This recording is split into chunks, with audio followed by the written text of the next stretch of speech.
Um, All right. So thank you very much, Grace, for the very kind introduction, and thank you very much to the organizers for giving me the chance to present this part of my research with, well, in this forum with so much knowledge about the Philippines. As Grace said in the introduction, I'm not quite a PhD just yet. So I'm getting my PhD from the LSE, from the Department of Economic History, where I'm working on the capital markets of Manila. And this topic is essentially a topic that I chanced upon when I was reading on the English looting of the Obras Pías when they occupied the city. So as such, is more of a side project, a research in progress. It's just something that attracted my attention because one thing that I noticed is that when the East India Company captures Manila, there's a flurry of communication between their agents in which things don't look to be going that well, right? I was just interested about this. As I said, it's a bit more of a project, and I obviously invite everybody to look at it and give me any comments that you have. So basically, what I'm gonna argue today is that, fascinatingly, the English East India Company, despite being the ones that actually occupy Manila, is also one of the parties that suffers the most from the occupation. This is because what I'm going to argue is that Manila is not just like it's not just another trading hub, like in Asia or any trading port in the Mediterranean, or it is a city that performs a very specific function in maritime Asia, right?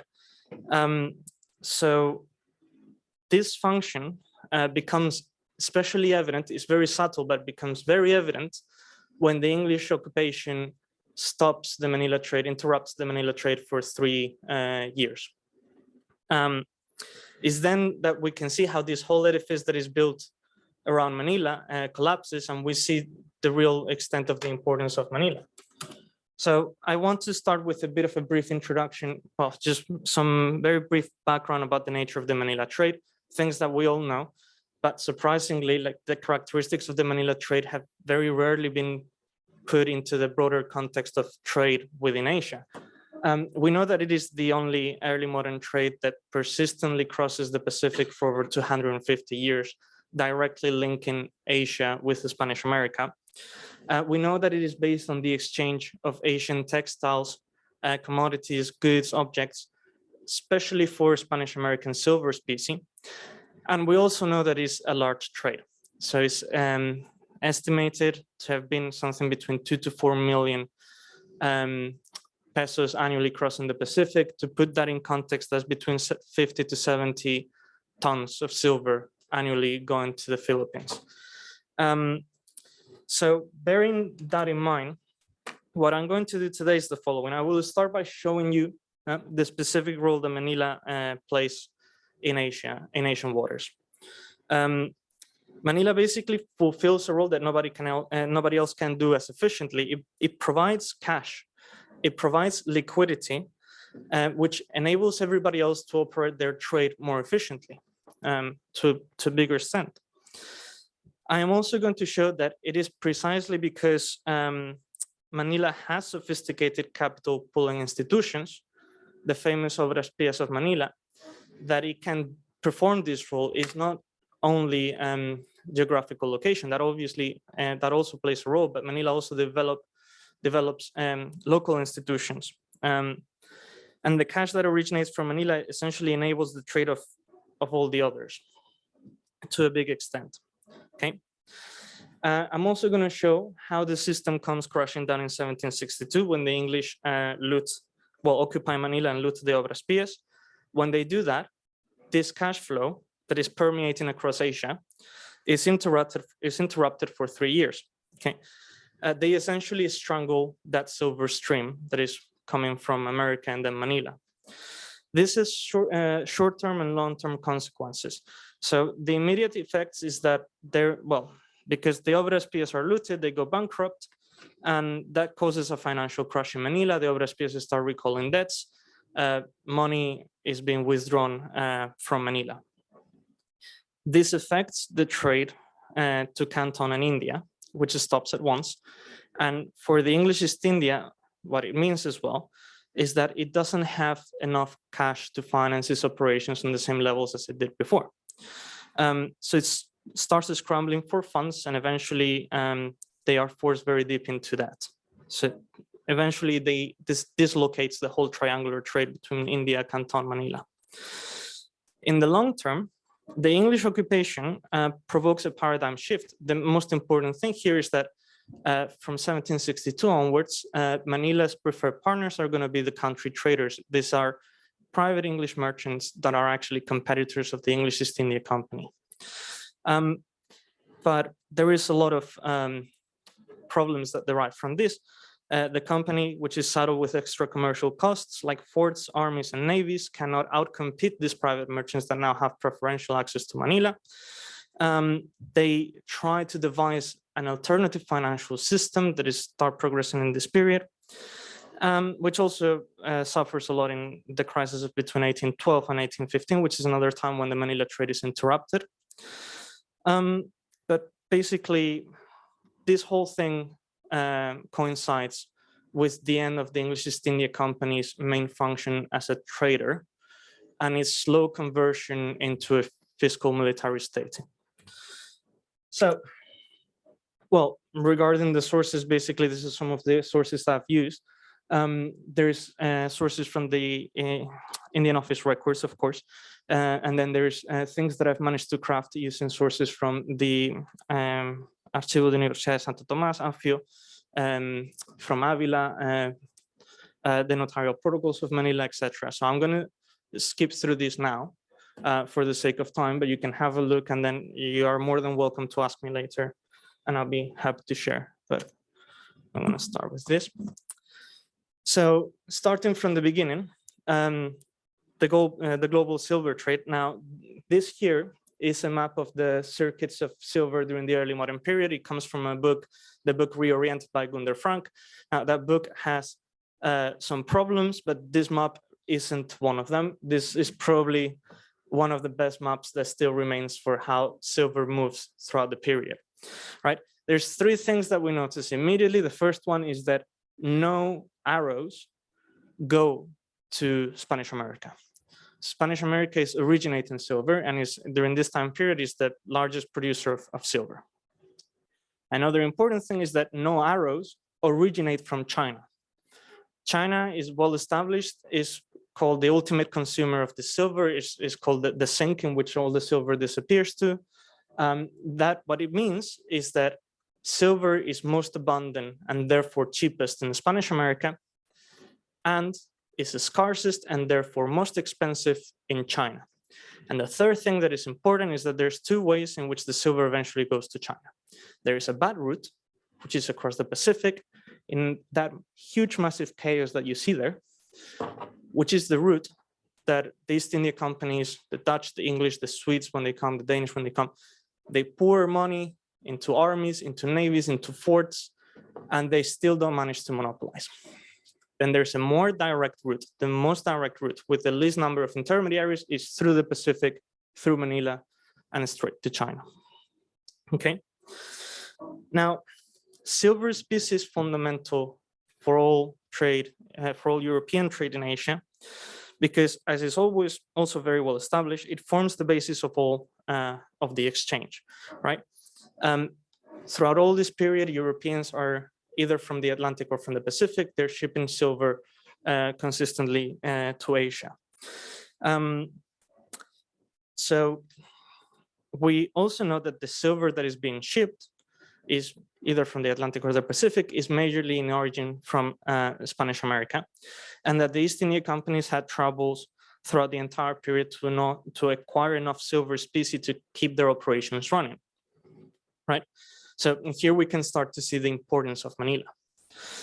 Another important thing that we first start seeing, the Boxer documented, first start seeing in the 17th century, but also more in the 18th, is that the Chinese specifically start demanding the Spanish American silver peso, the coin, as a currency rather than just because of its metallic content.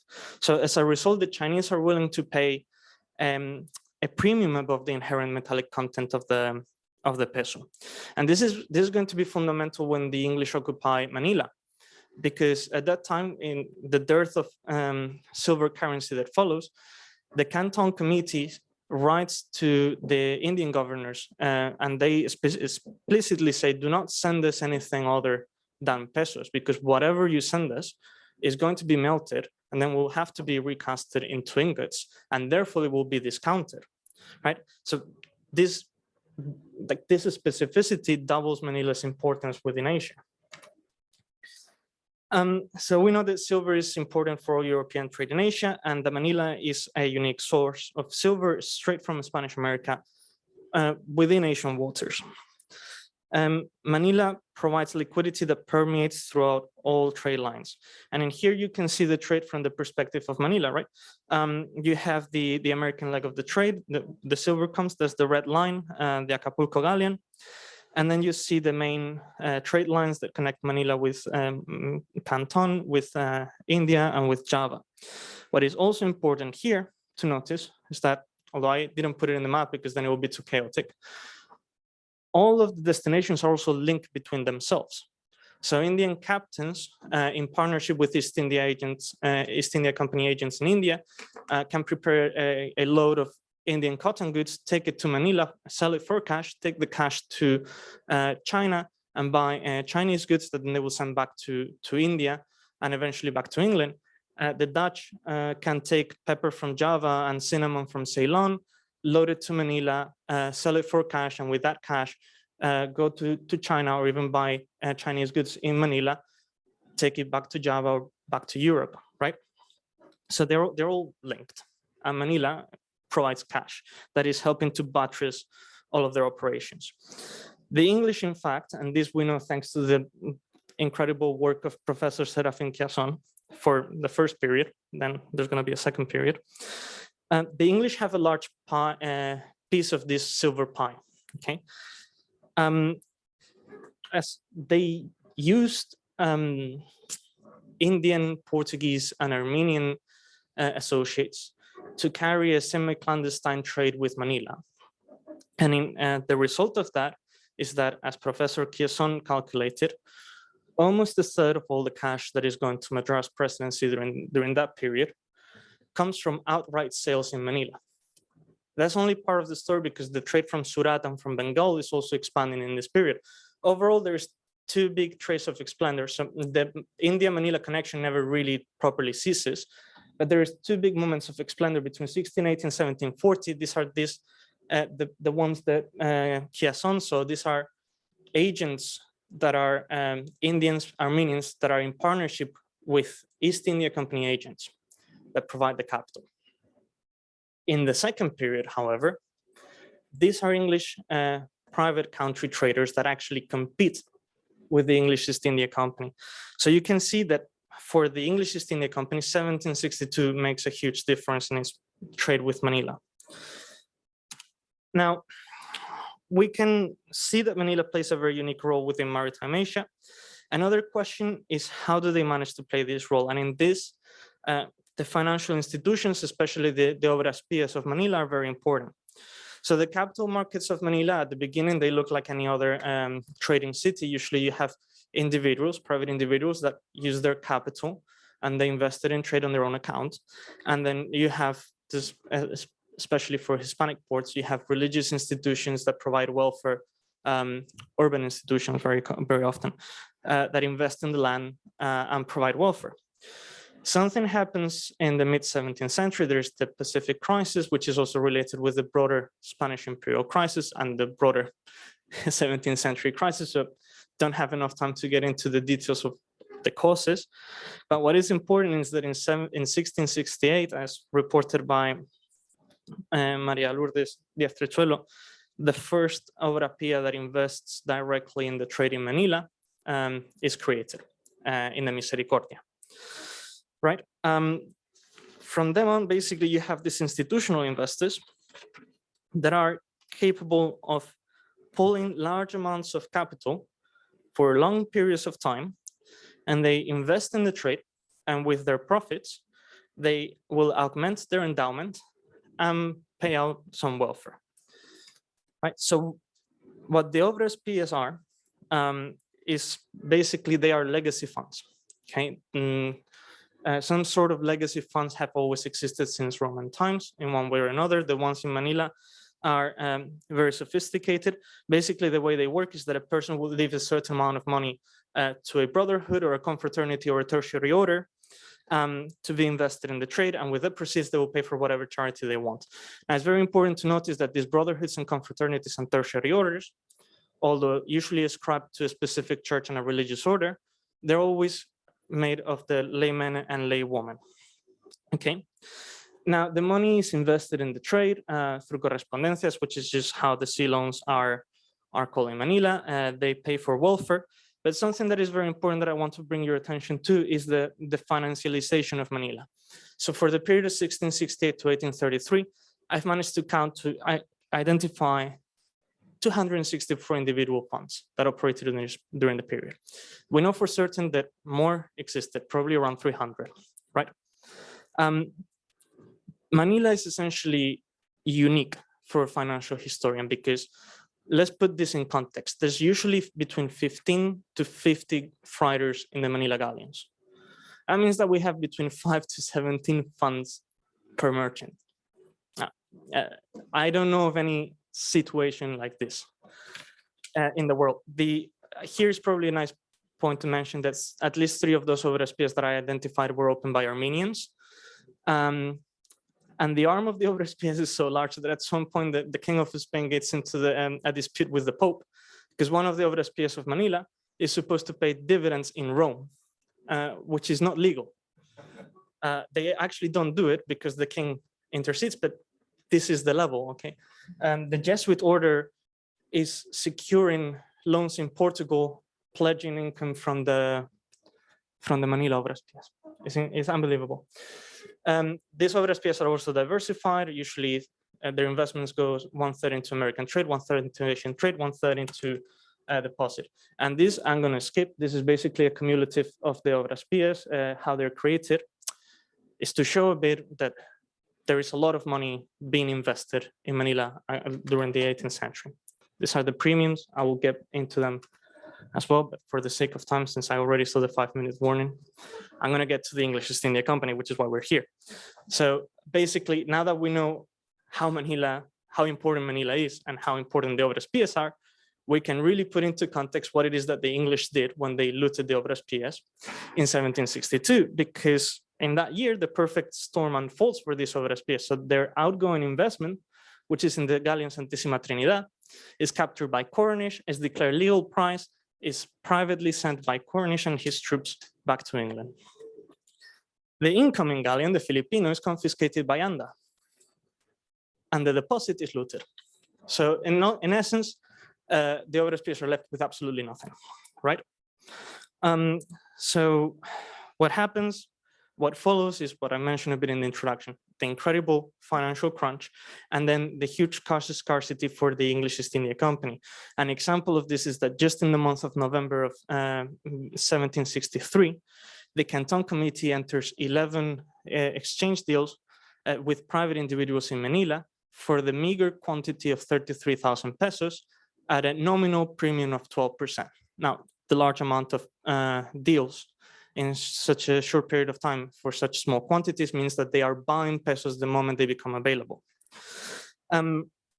This is also compounded by the fact that, as Geoffrey showed in his presentation yesterday, the scarcity of cash is such in Manila that the company is forced to divert shipments of silver for Canton Committee to Manila to prevent the Indian and French soldiers from deserting, because as Geoffrey showed, Simon de Anda is willing to pay 1,000. He's outbidding the English East India Company in essence.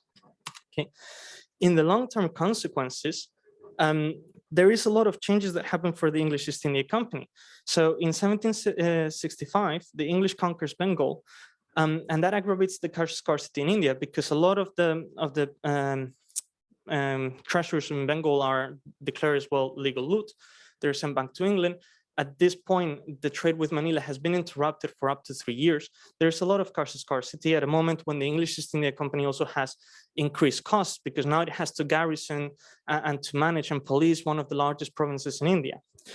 In 1768, but really more in the 1770s, the company introduces a new financial system trying to lure the pesos of private merchants into Canton. Basically, the whole idea is that they will offer bills of exchange that are payable in London at an interest to any merchant that is willing to pay pesos to the Canton treasury. Basically, they're setting up a transfer system for their competitors. That's how bad things are. In 1771 and 1772, during that year, the company goes virtually bankrupt and has to be bailed out by the government. The result is that the government creates the Board of Control, which has supervision powers over the Court of Directors. And the English East India Company will be essentially intervened for the rest of its existence. And finally, well, in an attempt as well to revitalize the tea trade from China, which is still making profit, the company manages to get its trade extended to the Americas, but the Americans don't really like this that much, and in that same year they decide to have a tea party in Boston that doesn't really end up that well.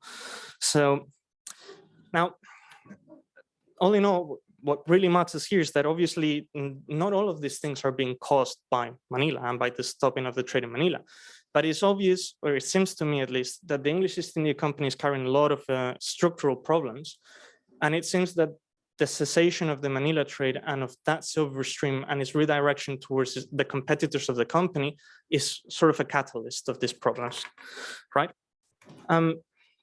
Because as I said, basically, these are too many catastrophes that occur right after the occupation of Manila to be just a simple coincidence. And this is what I meant when I said that this is a research in progress, and this is more to bring your attention to this. This is in essence something that is worth studying. What relationship could there have been? If we know that all the trade in Asia relies a lot on silver cash, then the stoppage of this silver stream must have been very important. Things get even worse as the Real Compañía de Filipinas is founded in 1785, because they actually end up trading with the competitors of the English East India Company, with English private merchants, not the company, giving them yet another boost to their cash supply, allows them to be outpriced in India. So all of these things are happening more or less at the same time, and it's very important to properly try to investigate the relationship that there is between all of these places. So in conclusion, basically what I wanted to say here is that Manila is not just a hub, it's also a clearinghouse, it's almost a bank for trade in Asia. That Manila can perform this because it has sophisticated institutions that allow it to do so. And that this system, of which the English were indirectly one of the main beneficiaries, comes crashing down when they occupy the city.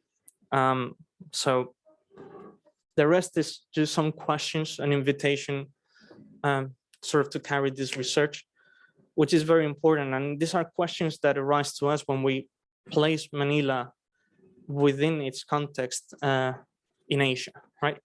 So thank you very much. Thanks.